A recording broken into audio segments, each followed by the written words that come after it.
I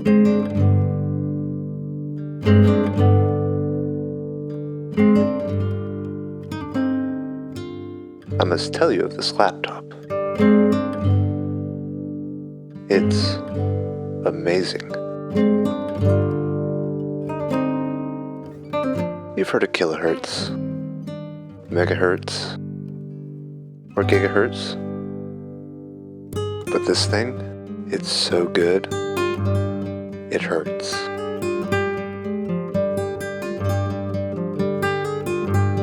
Trust me.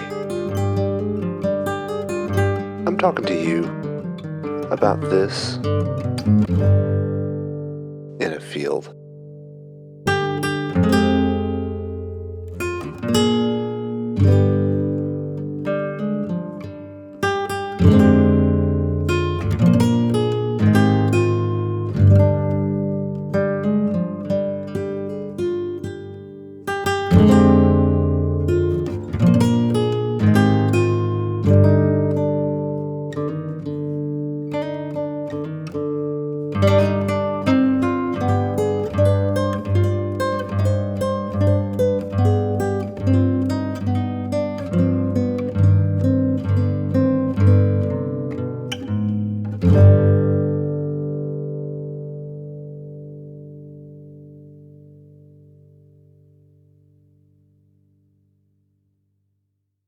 I have here a Gateway 450 SX4 in outstanding condition. This well cared for example was given to me by the same friend who gave me my PowerBook.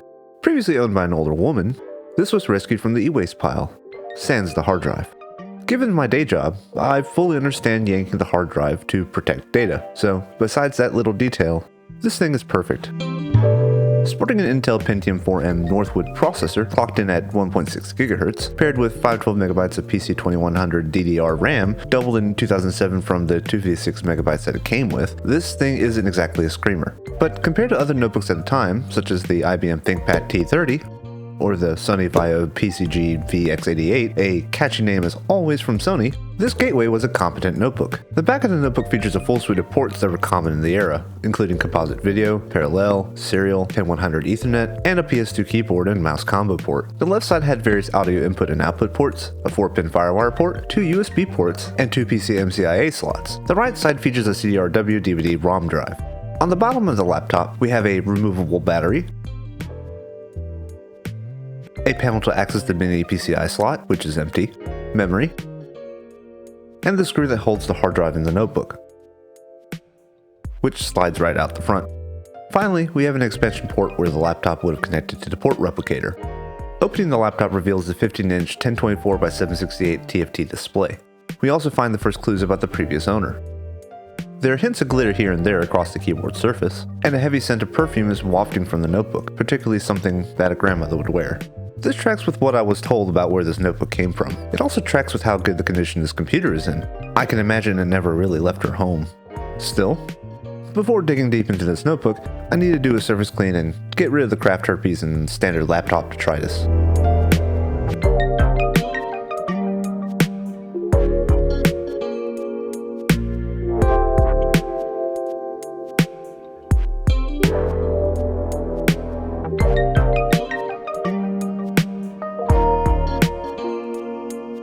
First order of business is tossing in a hard drive to get this booted. I happen to have this spare IDE drive floating around that should do the trick.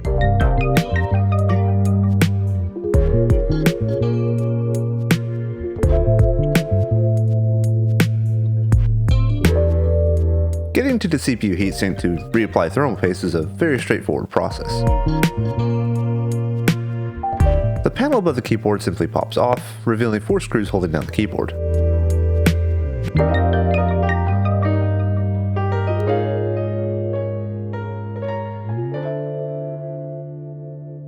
Once these screws are removed, the keyboard can simply be flipped forward, giving access to the rest of the notebook.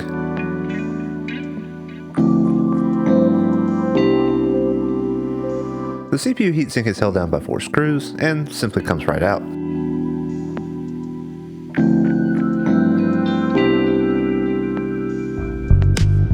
Something you really don't see anymore on notebooks, a socketed CPU. This thing gives me some bad ideas for the future, but for now I'll simply clean this off and throw in some new thermal paste.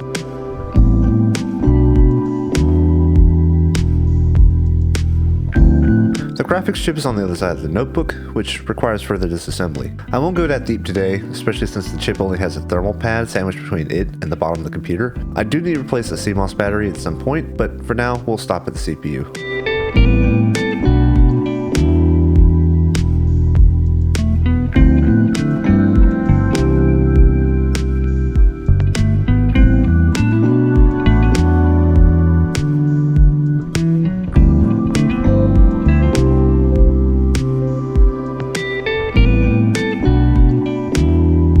Reassembled, this machine is ready to be used. Before me is a plethora of factory-sealed reinstalled software. Factory-sealed, unused. I really don't want to unseal these, since it's not often you get a notebook complete with its reinstall software, sealed, and fortunately, I don't have to unseal these. The OS and drivers are all available online, so I'll be installing from burned disks. Additionally, an unsealed copy of Office XP and Microsoft Money 2002 was included. Now I can get my 2000s era productivity on. While this notebook optionally came with an 802.11b wireless card that would slot into the mini PCI slot, mine did not come with one. This became an issue for the previous owner at some point, and the easiest way to add wireless was chosen: a USB wireless card. While PCMCIA wireless cards existed, and I certainly remember using them on my past laptops, USB peripherals arguably offered the option to locate the antenna for better reception with the included cables. Finally, this package included a floppy drive that goes into the module slot that the DVD drive currently occupies. With latches on the bottom of the notebook, it easily comes out.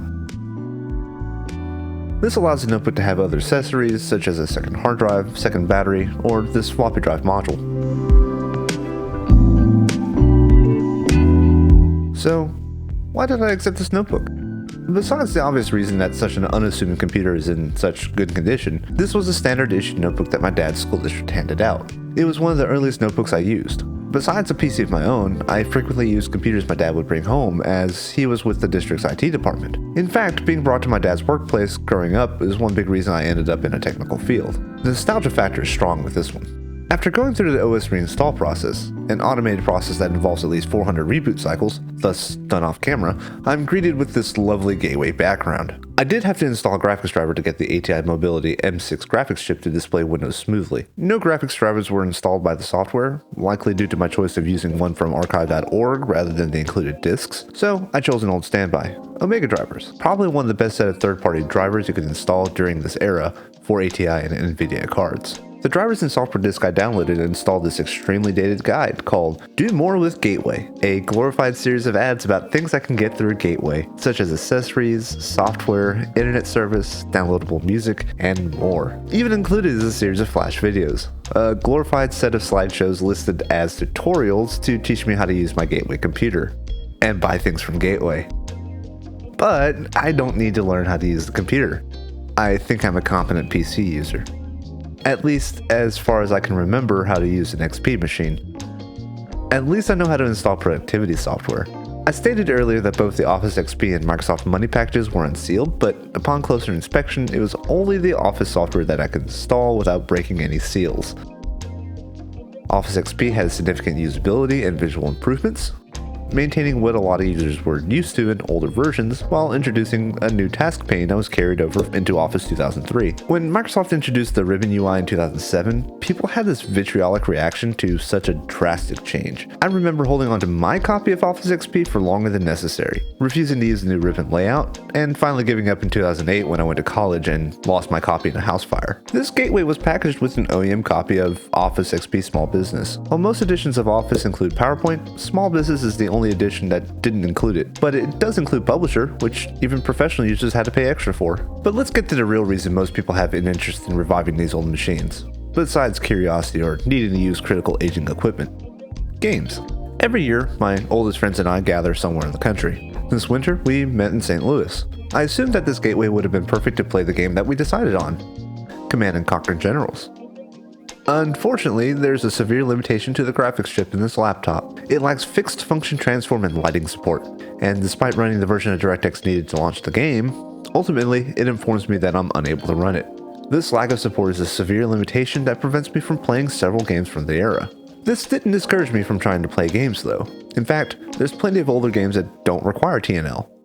Rating my limited collection of era-appropriate games, I managed to get the likes of Half-Life, Counter-Strike, SimCity 3000 Unlimited, Need for Speed 3, and even a filthy casual game like Bejeweled installed. Obviously, a game like Bejeweled and Pinball would run just fine, and Android Potato from 2010 would run these if we asked it to, but I needed to know if I could do any gaming.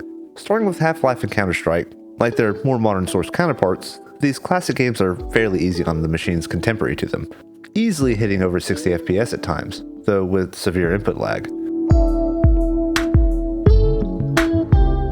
Counter-Strike a bit less so, but competitive gaming would not be this computer's strong suit. A game that I played way too much of, SimCity 3000 Unlimited, refused to start, resulting in needing to do the age-old key combo, Control-Alt-Delete. This was highly disappointing.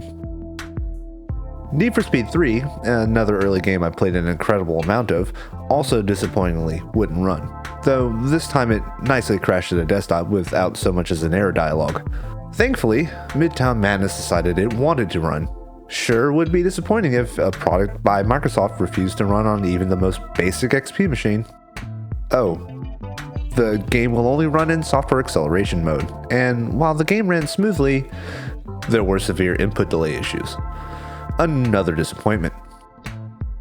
That said, this game and the Need for Speed series fostered my love of cars, which I never grew out of.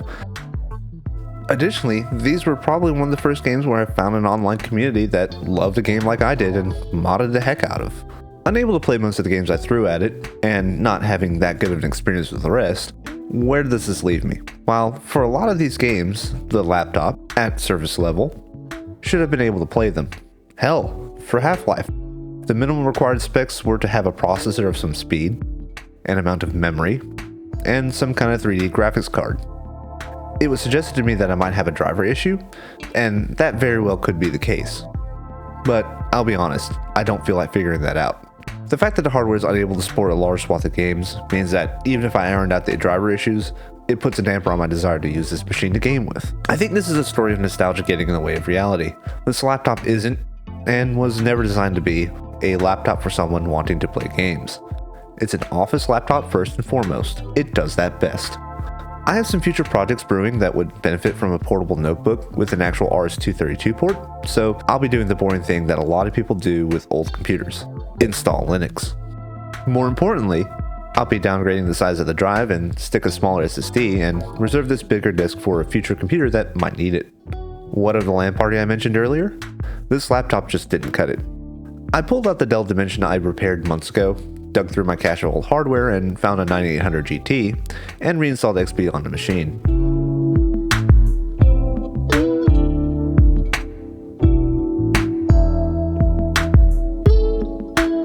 This was an interesting journey, and while a bit of a letdown, it was an important lesson about lowering expectations for these older machines. Regardless, I'm still glad I accepted this thing. I will have a use for it, just not as a portable Windows XP gaming machine. I'd like to thank all of you for joining me last year, and hopefully 2022 is shaping up to be a better year for everyone so far. I do these for my own enjoyment, and I'm glad there's people out there willing to join me on this journey as I work on these projects.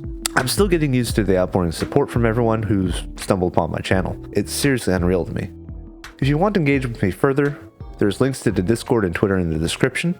I'm not always active on my own Discord, as I'm part of a bunch of communities, but the option is there. And for now, with how small it is, it's a great way to interact with me besides Twitter. And as always, thank you for watching.